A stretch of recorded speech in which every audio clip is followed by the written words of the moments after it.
Have you ever wondered why an object in motion stays in motion unless acted upon by an external force? This question might sound like a philosophical quandary, but it's actually the bedrock of a crucial concept in physics known as dynamics. Dynamics is all about studying the relationship between motion and the forces acting on an object. It's like the unseen choreographer behind the dance of the physical world. For instance, think about a car cruising along the highway. When you apply the brakes, the car slows down. Why? Because an external force, in this case the brakes, is acting on it. Or consider a soccer ball rolling across a field. It continues its journey until a player stops it. Again, an external force changes its motion. These everyday examples encapsulate the essence of dynamics. So dynamics is the study of why objects move the way they do, but how does it work? Let's dive deeper. When we talk about dynamics, we must talk about the three laws of motion, the foundation of dynamics. Imagine you're sitting in a parked car. According to Newton's first law of motion, also known as the law of inertia, you and the car will remain at rest until an external force acts upon you. Now, if you press the gas pedal, the car accelerates. That's because you've applied an external force, causing the state of motion to change. But what if you're already cruising down the highway and you decide to press the gas pedal a bit more? The car will speed up.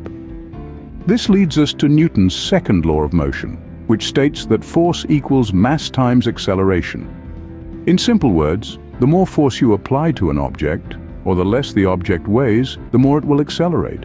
That's why your car speeds up when you press the gas pedal harder, and why a small ball thrown with the same force as a larger one will go faster. Now let's talk about the third law, which you might know as the action-reaction law. Suppose you're playing a game of tennis. When you hit the ball with your racket, the ball flies off in one direction. But did you know that your racket is also pushed back slightly in the opposite direction? That's Newton's third law. For every action, there's an equal and opposite reaction. The force you apply to the ball sends it flying, but the ball also applies an equal force to the racket, pushing it back. These three laws of motion are the building blocks of dynamics. They help us understand the world around us, from why a car moves when we press the gas pedal, to why a ball bounces off a wall, and even why we feel a slight jerk when we throw a heavy object. They are fundamental in understanding how forces and motion interact. These laws help us understand why things move the way they do, and how forces affect that motion. Now that we know the laws of motion, let's understand the forces that cause this motion. In the world of dynamics, we have several forces at play. One of the most common ones, and probably the first one you learned about, is gravity. It's the force that keeps us grounded, literally. Thanks to gravity, we stay firmly on the Earth's surface instead of floating off into space. It's like an invisible tether, pulling everything towards the center of the Earth. Then there's friction, the force that opposes motion. Imagine sliding a book across a table. It doesn't slide forever, right? That's because of friction. The rough surfaces of the book and the table rub against each other, creating a force that slows the book down. With no friction, we'd be slipping and sliding everywhere. And let's not forget about applied force. This is the force that you or I can exert on an object.